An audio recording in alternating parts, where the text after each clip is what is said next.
Good morning everyone. Myself your chemistry faculty Manan sir from Vidya Mandir classes in collaboration with Saraswat International Academy Vapi.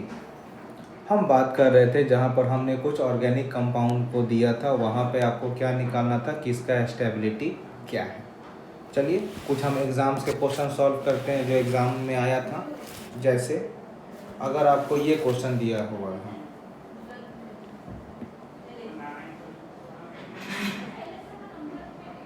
जैसे अगर आपको ये question दिया हुआ है CH3A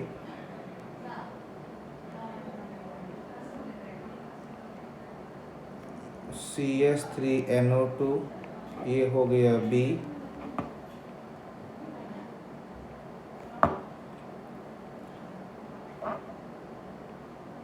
CH3NO2 ये हो गया C, CH3NO2 ये हो गया D। आपको ये बताना था कि इनमें से सबसे ज़्यादा मतलब एसिडिक ऑर्डर के डिक्रीजिंग ऑर्डर में अरेंज करना था, मतलब बड़ा से छोटा। तो जैसे एसिड की बात कर रहे हैं तो क्या करोगे आप, इसमें से एसिडिक H निकाल कर फिर वो देखोगे कहाँ माइनस कितना ज़्यादा स्टेबल है। क्या देखना पड़ेगा, कहाँ माइनस कितना ज़्यादा स्टेबल है। तो अगर हम यहाँ से H निकालते हैं तो ये बन जाता है इस तरह से CH2 माइनस। अगर यहाँ से हम निकालते हैं माइनस तो ये इस तरह बन जाता है CH2 माइनस NO2। अगर यहाँ से निकालते हैं तो ये इस तरह हो जाता है CH2 माइनस NO2। और यहाँ से निकालते हैं तो ये इस तरह बन जाता है CH2 माइनस NO2। ये हमारा बन जाता है। ठीक है, अब इसमें क्या देखना है कि जो हमारा माइनस कितना स्टेबल हो रहा है, यही देखना है। अब देखो अगर हम NO2 की बात करें तो इस वाला NO2 में माइनस आई भी लगेगा, माइनस एम भी लगेगा, इसमें सिर्फ माइनस आई मेटा है, और इसमें माइनस आई भी लगेगा, माइनस एम भी लगेगा। माइनस एम आपको डिस्टेंस पर डिपेंड नहीं करता, लेकिन माइनस आई डिस्टेंस पर डिपेंड करता है। तो सबसे ज़्यादा इलेक्ट्रॉन पुल करेगा जो पास में होगा, मीन्स बी वाला, फिर सी, फिर डी, बी सी डी, और लास्ट में हो जाएगा ए। ये मेरा क्या हो गया, एसिडिक ऑर्डर। ये मेरा क्या हो गया, this is my acidic order. आया समझ में। अगर एक और क्वेश्चन हम ले रहे हैं, जैसे मान लो अगर एक क्वेश्चन हम ये ले रहे हैं कि इसका क्या होगा, क्या निकालना है, एसिडिक ऑर्डर। जैसे हमें ये दिया गया है, देखो ये दिया गया है OH NO2, ये दिया गया है OH NO2,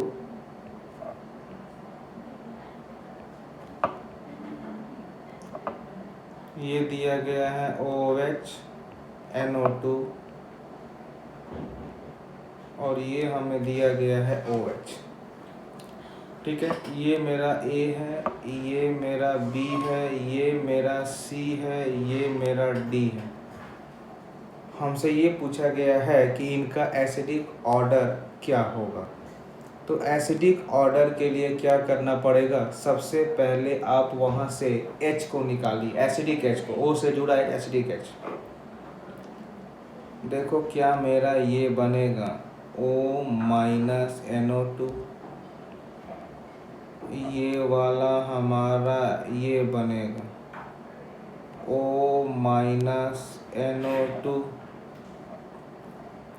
ये वाला हमारा ये बनेगा O माइनस NO2, ये वाला हमारा ये बनेगा O माइनस। अब हमें यही देखना है ना कि कौन कितना ज़्यादा इलेक्ट्रॉन पुल कर रहा है, हमें यही देखना है। तो अगर हम बात करते हैं तो अगर जो पहला वाला में हम बात करते हैं तो सबसे पहला वाला में हमारा क्या हो गया,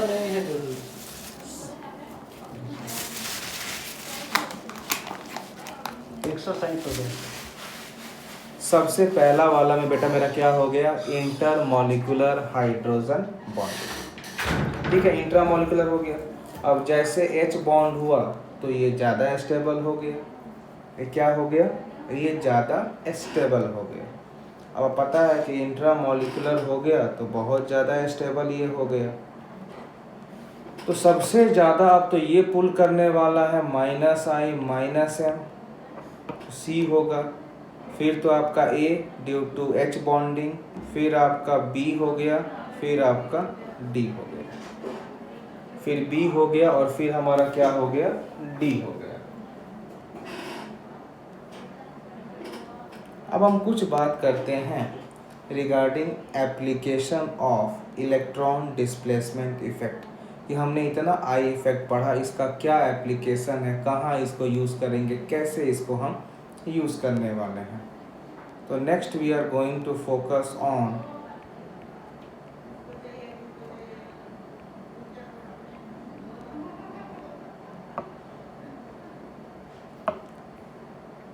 application of electron displacement effect.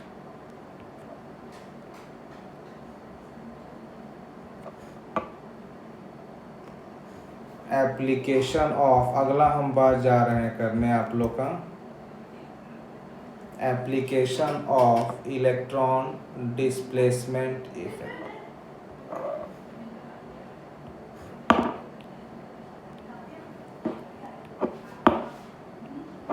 कैसे इसकी हम बात करेंगे। तो जो सबसे पहला हमारा है वो है स्टेबिलिटी ऑफ कार्बोकैटायन। जो सबसे पहला है वो है मेरा क्या, स्टेबिलिटी ऑफ कार्बोकैटायन। कार्बोकैटायन की स्टेबिलिटी की बात कर रहे हैं। तो देखो स्टेबिलिटी में क्या है, कार्बोकैटायन कौन इसको कितना ज़्यादा इलेक्ट्रॉन देगा ताकि ये कैटायन से क्या बन जाए, न्यूट्रल। सबसे अधिक देने वाला है इसका प्लस रेजोनेंस, फिर देगा हाइपर कॉन्जुगेशन, फिर देगा इसको इंडक्टिव इफेक्ट। आया समझ में। तो ये हो गया ऑर्डर का। जैसे मान लो अगर मैं एक क्वेश्चन दे रहे हैं,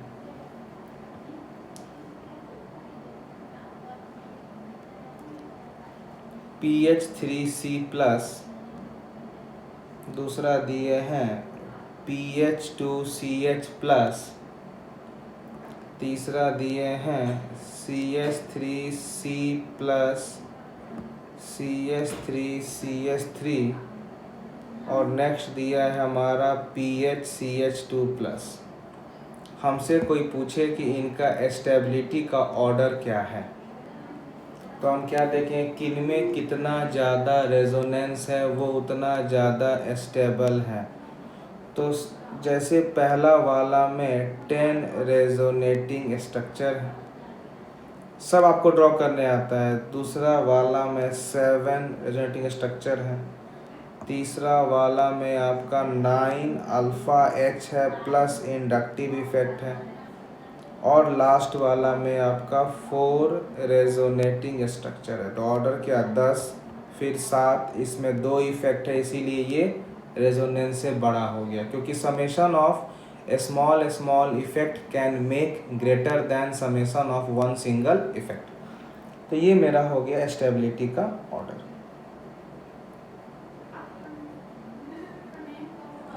एक और क्वेश्चन दे रहे एग्जाम में जो बहुत इंपॉर्टेंट है आपका। जैसे अगर हम ये दे देते हैं आपको CH3C+, CH3, CH3, PH, CH+, CH3, इन दोनों में से अगर हम बोलते हैं कौन किसका कितना स्टेबल है, तो इसमें आप क्या देख रहे हो, इसमें आपका 9 अल्फ़ा हाइड्रोजन है और साथ में इंडक्टिव इफेक्ट है, और इसमें आपका रेजोनेंस भी है और साथ में 3 अल्फ़ा हाइड्रोजन भी है। तो डेफिनेटली रेजोनेंस, हाइपर कॉन्जुगेशन, ये दोनों का दोनों इंडक्टिव से बड़ा है, तो ये मेरा ऑर्डर, क्योंकि आपको हम पहले ही लिखवाए थे, यही होता है ऑर्डर ऑफ इलेक्ट्रॉन डोनेशन। सबसे अधिक कौन देगा? रेजोनेंस, फिर हाइपर, फिर इंडक्टिव। इस रेजोनेंस के जगह आप मेसोमेरिक या भी यूज़ कर सकते हैं, दोनों का ऑर्डर सेम रहे। अगर अगला हम बात करें, अगर हम अगला बात करते हैं, जैसे अगर हम ये ले लेते हैं CH3+ सिंगल बॉन्ड। दूसरा अगर हम ये बात करते हैं दिस प्लस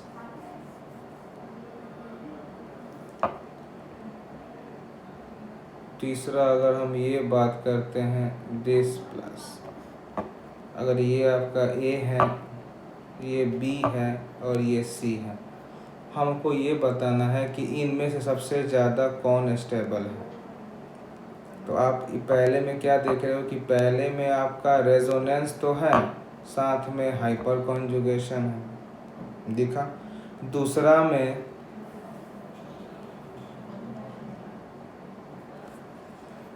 में आप देख रहे हो कि आपके पास सिर्फ रेजोनेंस है, और तीसरा में आप क्या देख रहे हो कि आपके पास 2 डिग्री कार्बन है। तो जिनके पास रेजोनेंस है, हाइपर सबसे अधिक ये स्टेबल होगा, इसमें रेजोनेंस, फिर लास्ट में 2 डिग्री कार्बन, जिसमें केवल क्या शो करेगा? +I effect.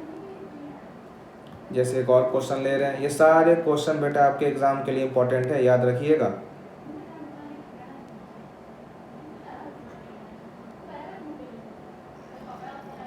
CH2+, ये हो गया plus, CH2 double bond CH+, PH+। अब हम पूछे कि इनमें से सपोज ये अगर A है, ये B है, ये C है, D है, the one which is more stable. तो आप क्या देख रहे हो कि B वाला रेजोनेंस मोर स्टेबल, फिर A वाला, क्योंकि ये, फिर C और D में C और लास्ट में D। क्यों? क्योंकि आपका फिनॉल यहाँ पर पाई पर प्लस अनस्टेबल है। अगर एक और क्वेश्चन हम ट्विस्ट कर देते हैं, CH2+ CH3 CH2+ CH2 CH3 CH2+ CH3 CH3 CH2+ CH3 CH3 ये आपका A है, ये B, ये C, ये D, the one which is more stable, हमें ये देखना है। तो पहला वाला में आप क्या देख रहे हो? हेलो सभी स्कूल पहुंच गए बच्चे, डाउट के लिए बुलाए थे मेरे को।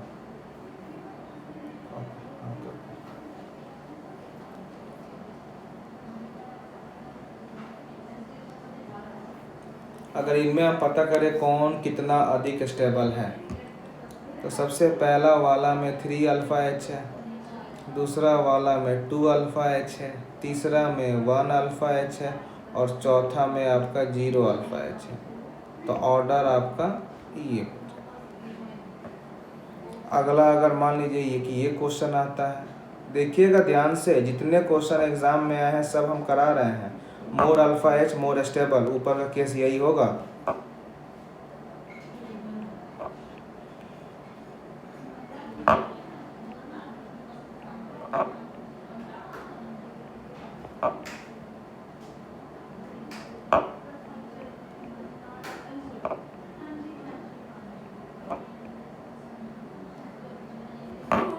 जैसे अगर ये A है, ये B है, ये C है, ये D है, बोले कि बेटा इसका स्टेबिलिटी ऑर्डर क्या हो जाएगा। तो देखो CH3 CD3 CT3 ये सब के सब शो करेगा हाइपर कॉन्जुगेशन।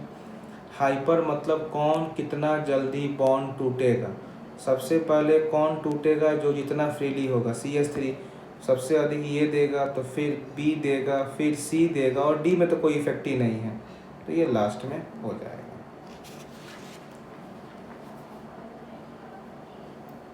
अगर हम अगला क्वेश्चन की बात करें,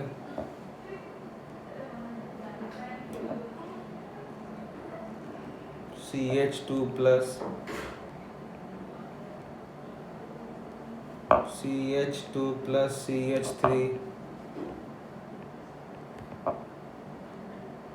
CH2 plus CD3 CH2 plus CT3, ये आपका A है, ये आपका B है, ये आपका C है, ये आपका D है। हम बोलेंगे सबसे ज़्यादा स्टेबल कौन है। अब देखो प्लस आई ये भी शो करेगा, प्लस आई ये भी शो करेगा, प्लस आई ये भी शो करेगा। जिनकी जितना ज़्यादा मास है वो उतना ज़्यादा इलेक्ट्रॉन देंगे। तो सबसे अधिक मास किसका है, T का, क्योंकि ये आइसोटोप ऑफ हाइड्रोजन का मास 3 होता है। तो सबसे अधिक मास T का है, तो सबसे अधिक इलेक्ट्रॉन देगा। तो ऑर्डर क्या हो जाएगा, DCBA।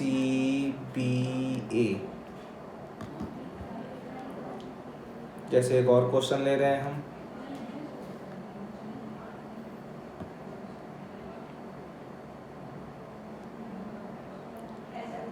CH2 प्लस साथ में OH,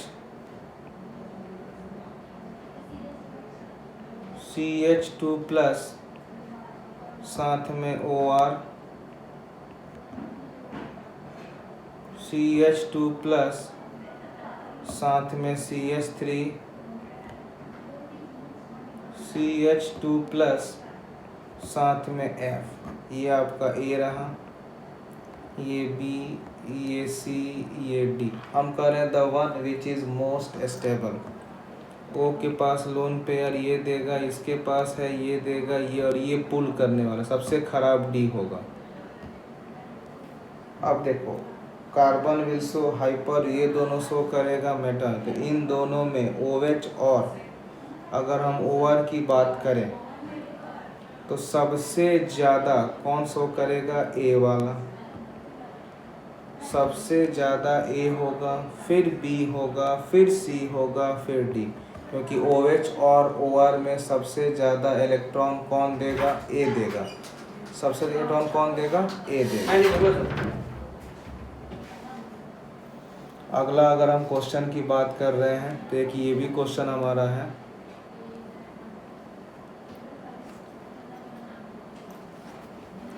CH2 प्लस NO2, दूसरा दिया गया है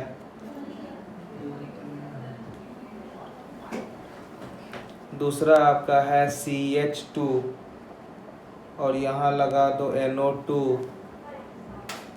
तीसरा आपका है CH2 प्लस NO2।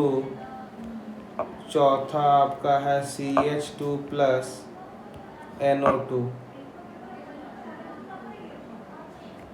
चौथा में यहाँ पर NO2 नहीं है। ये मेरा A है, ये मेरा B है, ये मेरा C D। पूछा गया स्टेबल। अब NO2 पुल करने वाला, ये भी पुल, ये भी पुल, यानी सबसे अधिक स्टेबल कौन हो जाएगा, D। अब सबसे कम कौन पुल करेगा, C, क्योंकि C केवल एक ही इफेक्ट से पुल करता है आई मेटा पर। उसके बाद से B होगा, फिर A होगा।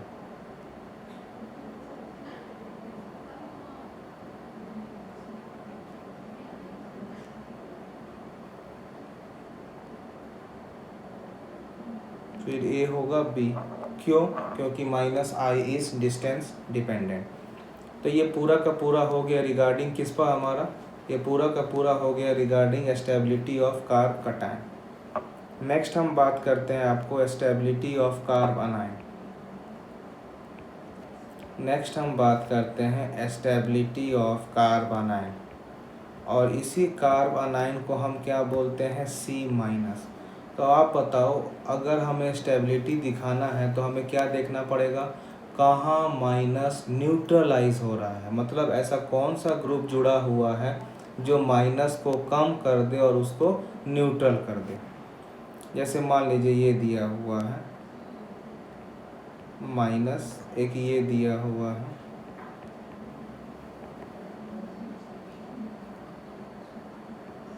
और एक हमें ये दिया हुआ है। गौर से देखो इस क्वेश्चन को, ठीक है। तो अब देखो क्या हुआ, ये 3 दिया। अब हमको क्या देखना है, माइनस मतलब आप ये समझ लो दुख होता है, जितना दुख बटेगा उतना दुख कम होगा। तो आप देखो माइनस कहाँ डिस्ट्रीब्यूट हो रहा है। तो सबसे पहला वाला आप देख रहे हो कि रेजोनेंस है, दूसरा वाला भी तीसरा। तो अब हम देखेंगे डिग्री में। तो पहला वाला हमारा 2 डिग्री कार्बन आयन, दूसरा वाला 1 डिग्री कार्बन आयन, और लास्ट वाला 3 डिग्री कार्बन आयन। आपको पता है 1 degree more stable than 2 than 3। तो ऑर्डर इसका क्या हो जाएगा, BAC। क्या हो जाएगा, BAC। तो इससे हम एक क्या कंक्लूड कर सकते हैं कि अगर इलेक्ट्रॉन विड्रॉइंग ग्रुप लगे जो इलेक्ट्रॉन को पुल करता है तो वो C माइनस के स्टेबिलिटी को बढ़ाता है, और अगर आप इलेक्ट्रॉन रिलीजिंग ग्रुप लगा देते हैं तो ये C माइनस के स्टेबिलिटी को घटाएगा। क्या सबको समझ में आया कि नहीं? अरे कुछ तो रिप्लाई करो, यस और नो। चलो अब अगला अगर हम एक क्वेश्चन और देखते हैं। कुछ क्वेश्चंस आपको दे रहे हैं जो आप अपने घरों में बैठ के सॉल्व करेंगे बिना किसी से देखे हुए। कोई लास्ट बेंच बात नहीं करेगा, ये नहीं कि हंस रहे हो, देखो हंस रहा है पीछे वाला, लास्ट बेंच कोई बात नहीं करेगा, ये नहीं गिली गिली गिली गिली कर रहे हो।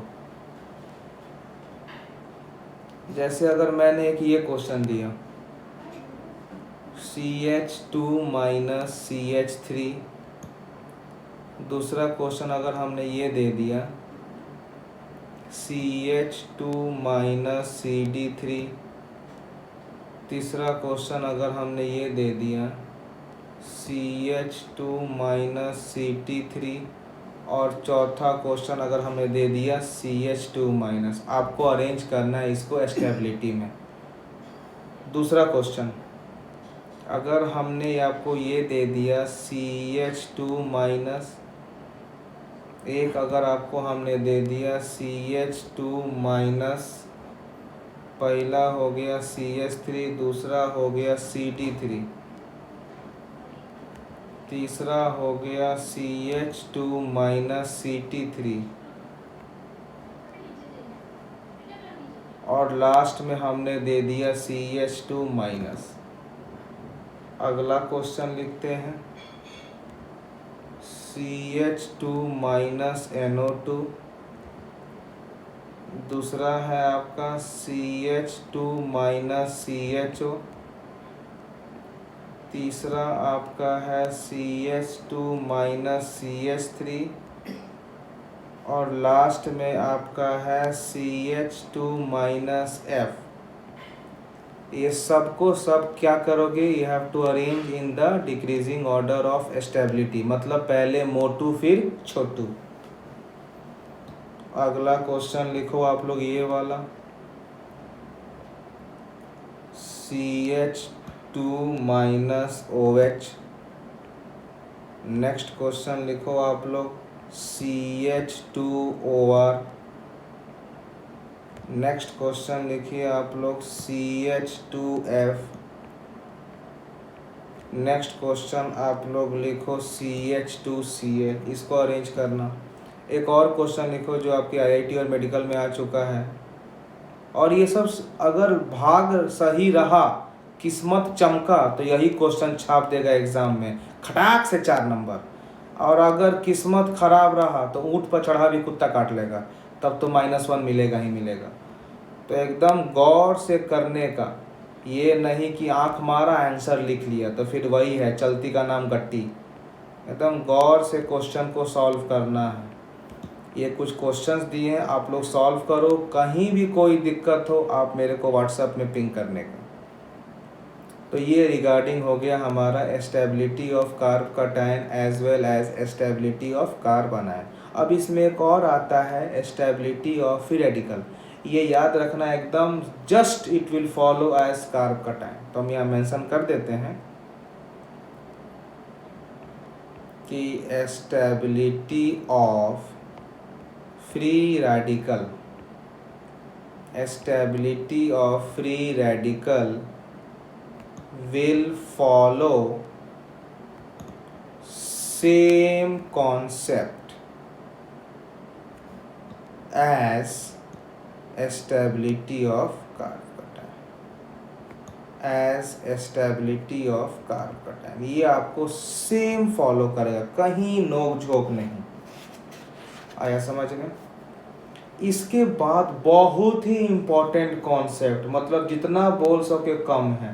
What is aromatic, what is anti aromatic, what is non aromatic.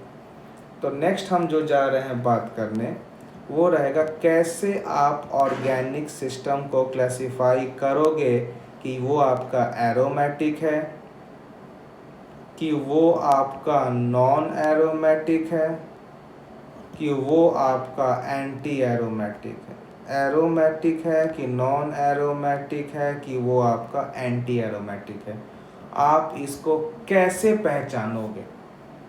ठीक, तो सबसे पहला चीज़ क्या है कि पहले आप ऑर्गेनिक का नाम पहचानो। जैसे मान लो अगर हम क्लास में गए क्लास लेने के लिए, तो आप क्या बोलोगे? गौरव सर आ गए? नहीं, आप मेरे को जानते हो, तो आप बोलोगे मनन सर आ गए। तो क्यों? क्योंकि आप मेरे को पहचान गए। वैसे ही पहले आपको ऑर्गेनिक को आपने आंख देखा नहीं पहचान गया, मतलब चट देखा पट मारा। तो ऑर्गेनिक कंपाउंड अगर आपने देख को पहचान गया तो समझो आधा क्वेश्चन बन गया आपको। क्योंकि देखो इसी में क्या होगा, आपका एक SN1 और एक SN2 का कॉन्सेप्ट आएगा। तो देखो SN1 क्या था? पहले का शादी, और SN2 आज का शादी। जैसे SN1 में क्या था कि धीरे धीरे अटैक होगा। तो पहले का शादी में क्या था कि लड़का लड़की को देखा, लड़की लड़का को देखा, पंडित जी अपना किताब निकाले, क्रैश कोर्स कराए, डेट लगाएं, शादी इस दिन होगा। मतलब हर बार नया नया प्रोसेस हो रही है। तो इसको हम क्या बोलेंगे? SN1। लेकिन SN2 क्या है? आज का रिश्ता, चट देखा पट मारा, मतलब जहां से रिएक्शन टूटा वहीं से अटैक किया न्यूक्लियोफाइल। तो वही सेम लॉजिक है।